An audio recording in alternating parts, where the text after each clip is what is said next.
Warahmatullahi wabarakatuh. Ya. Waalaikumsalam warahmatullahi wabarakatuh. Selamat pagi anak-anak. Bagaimana kabar kalian hari ini? Semoga sehat dan semangat dalam pembelajaran jarak jauh ya. Selamat datang juga buat Bu Gita. Bu Gita ikut hadir sebagai observer dalam penelitian ini. Selamat datang Bu Gita. Datang Bu Gita. Iya Pak, sama-sama. Ya, jadi sebelum memulai pembelajaran hari ini, nanti kalian absen ya di Google Form yang linknya sudah saya share di WhatsApp. Jadi, untuk menstimulus konsentrasi kalian, oke, setelah kemarin kita tebak yang dalam box, sekarang kita tebak warna ya. Kelihatan ya?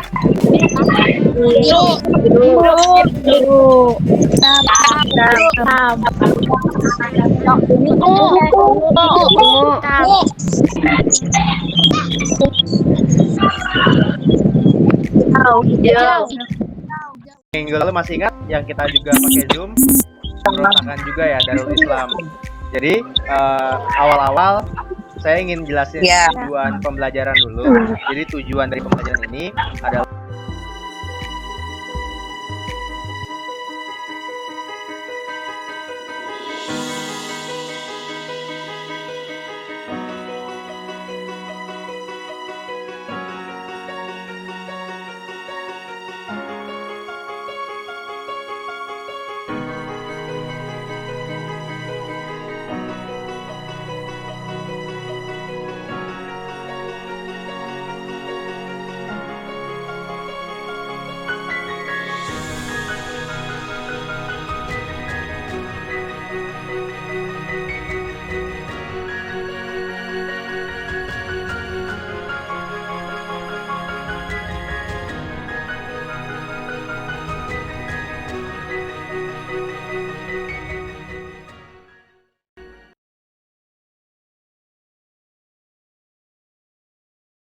setelah pembelajaran, saya akan menayangkan dari asumsi tentang setan PKI yang selalu muncul setiap tahun. Yang kemarin ya tanggal 30 September tuh selalu ramai soal bagaimana PKI seolah-olah bangkit lagi. Mereka tidak bercerita tentang sengkarut politik perang dingin yang membekakkan, dan mereka jelas tidak bercerita bahwa mereka dari Amerika Serikat kemudian meneror desa dan kota, kemudian berusaha di PKI dan menggencarkan kampanye pembantaian yang mencabut kekuasaan yang disajikan kepada rakyat Indonesia terang benderang. PKI sebagai tanah, rakyat sebagai korban, dan tentara sebagai pahlawan. Itulah cerita hitam putih yang tertulis dalam buku sejarah kita dan diabadikan oleh film dari sebelum dan pengkhianatan G30 PKI karya sutradara Arifin 1984. Film ditonton oleh jutaan rakyat Indonesia. Praktik yang berhenti masih walau sesekali diulang lagi. Percaya bahwa tak sedikit adegan yang berlebihan dan muatan politik dalam film tersebut. Adegan penyiksaan jenderal serta peristiwa perusakan kitab suci Al-Quran oleh PKI terbukti salah atau tidak berdasar. Sudah tonton video dari asumsi tadi? Ada yang mau berpendapat? Ya, Fani Sahara. Silakan berpendapat. Penayangan film Gerakan 30 SPKI di TV swasta baru-baru ini adalah usaha dari beberapa golongan yang ingin mengadu domba masyarakat demi kepentingan politik, Pak. Gabriela. Boleh Pak, saya Pak. PKI itu partai Pak. Nah jadi sekarang itu PKI itu mau dibangkitkan lagi. Jadinya tujuannya nayangin film G30 SPKI itu sebenarnya udah baik buat pengingat kalau dulu PKI pernah memberontak. Jadinya buat pengingat kalau jangan memberontak Hebat, lagi gitu keren. dan Terima kasih Reina. Terima kasih ya anak-anak atas keaktifannya dalam analisis video tadi. Jadi kedua asumsi tadi Aulia sama Rina asumsinya nggak salah, tapi juga belum tentu kebenarannya.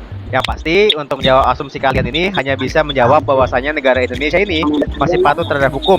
Jadi lewat konteks ini dalam TAP MPRS nomor 25 tahun 66 yang lebih berisi bahwasanya PKI dibubarkan dan tidak boleh ikut lagi nih dalam politik. Makanya kemarin nggak ada lagi tuh dia dalam pemilihan umum partai gitu. Nah, buat lebih jauh lagi, kenapa sih sampai tahun 2020 ini masih aja diribut-ributin nih PKI ada PKI enggak? Saya bakal putar satu video lagi soal kenapa itu menjadi terus-terusan kayak gitu. Jumlahnya adalah kelompok gerilya yang dibentuk di daerah-daerah dan spontan. Kelompok-kelompok gerilyawan ini cenderung menganut kas-kas dari daerahnya masing-masing dan dapat memiliki aliansi kepada lebih organisasi atau laskar. Karena keragaman dalam tubuh militer di Indonesia baik kuat, konflik antara bahan militer sekalipun kerap terjadi selama sejarah Indonesia. Contohnya pada Juli 1946 Itulah satu-satunya fungsi dari militer Indonesia pada saat itu. Militer juga aktif terlibat dalam politik, baik dalam pemerintahan maupun perusahaan milik negara. Prinsip ini dinamakan sebagai jalan tengah, di mana militer tidak akan mengambil alih seluruh politik Indonesia, tetapi juga tidak akan terlalu apatis. Video tadi kalau sesuai dengan materi kita itu video yang paling penting. Jadi menyesuaikan dengan metode pembelajaran ini. Jadi metode yang digunakan ini kan pemosa, kan jadi lebih aktif lagi gara-gara nonton video ini. Karena sesuai dengan metode pembelajaran kita yaitu active learning. Jadi lewat metode pemosa atau picture movie active student, kalian diharapkan untuk lebih up lagi dalam pembelajaran. Jadi kalian sekarang saya bagi 3 kelompok dengan tema siapa sih sebenarnya pelaku utama dari pembunuhan 7 jenderal di Lubang Buaya. Jadi materinya itu pasti akan ada banyak banget argumen. Nah, nanti kelompok tadi pengemukaan pendapatnya dari kelompok 1. Oke, saya dari kelompok 1 menyampaikan pendapat mengapa peristiwa G30 ini terjadi karena adanya konflik di dalam tubuh internal TNI. Lagi dari kelompok 1 yang ingin mengemukakan pendapatnya. Balkisya, ya coba Balkisya. Ya, Pak. Ada lagi pendapatnya. Tahun 1965, Staf Umum Angkatan Darat atau SUAT sudah menjadi 2 faksi.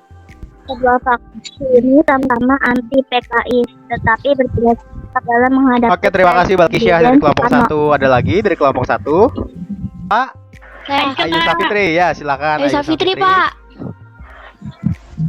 Kelompok pertama adalah faksi tengah yang loyal terhadap Presiden Soekarno. Kelompok 2 ada yang mau memulai presentasi yang pertama? Aku. Nur Salsabila. Saya, Ya, Pak. silakan Nur Salsabila. Kami peristiwa ini sebagai konsekuensi dari Perang Dingin tahun 1960-an. Nur Salsabila. Ada lagi dari kelompok 2? Nabila Duza. Ya, silakan Saya, Nabila Pak. Duza. Saya, Pak.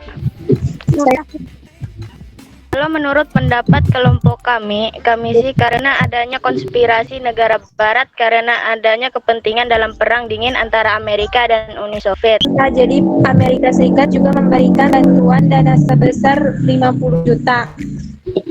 Membiayai kegiatan KAT Komite Aksi Pengayayan Gerakan September. Kelompok 3 yang ingin mengemukakan pendapatnya, kelompok 3. Boleh, Rena? Saya boleh nggak, Pak? silakan. Kelompok kami peristiwa ini adalah upaya PKI yang ingin menggantikan konstitusi negara menjadi haluan ke komunis. Dibuktikan dengan kedekatan Aidit sebagai ketua umum PKI dengan Uni Soviet serta Terima kasih, Subandrio Rena. dengan Ada lagi nggak yang mau berpendapat Terima lagi? Ya? Diskusinya saya lihat sudah sangat Lanjut. bagus sekali kalian, dan kalian juga aktif dalam diskusi.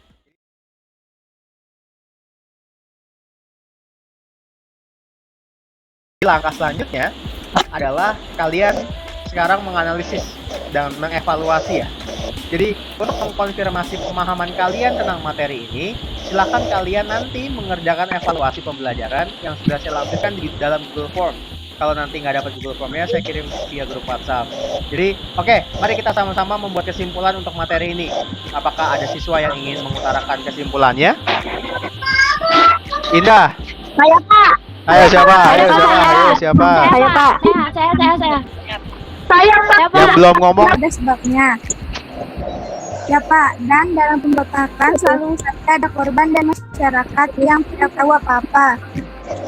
Yang selalu jadi korban, khusus untuk peristiwa G30S ini, saya juga baru tahu ternyata bukan cuma PKI yang terlibat dengan jenderal-jenderal. Ya, bagus sekali ya, Nak. Jadi terlepas siapakah dalang dan kenapa peristiwa G30S dan kenapa jenderal-jenderal di Long Buaya itu dibunuh-bunuhin, terjadi banyak sekali nilai yang dapat kita petik dari materi ini. Yang terpenting sekarang, masa lalu bisa dijadikan pembelajaran untuk kalian bahwasanya perbedaan ideologi ataupun perbedaan ras, suku, dan agama jangan pernah lagi memecah belah bangsa. Perbedaan itu pasti ada. Kalian yang tinggal serumah aja pasti perbedaan pandangan dan pemikiran sama adik atau orang tua kalian pasti ada kan? Nah, tapi yang harus dijadikan pedoman bersama adalah tujuan. Nah, tujuan kalian sama adik kalian kan pasti ingin membahagiakan orang tua kalian ya. Terlepas dari perbedaan itu, bersama-sama tujuannya coba dibangun sama kakak sama adik kalian, yaitu untuk membahagiakan orang tua. Tersebut kita jadikan landasan untuk mencapai tujuan yang sama, tujuan yang baik yang pasti untuk berbangsa dan negara. Mari semua bergandengan tangan untuk membangun negara ini untuk menjadi lebih baik lagi. Terima kasih untuk pembelajaran hari ini. Saya tutup dengan membaca hamdalah. Alhamdulillah. Terima kasih banyak teman-teman semua. Alhamdulillah. Dadah. Sama-sama Pak.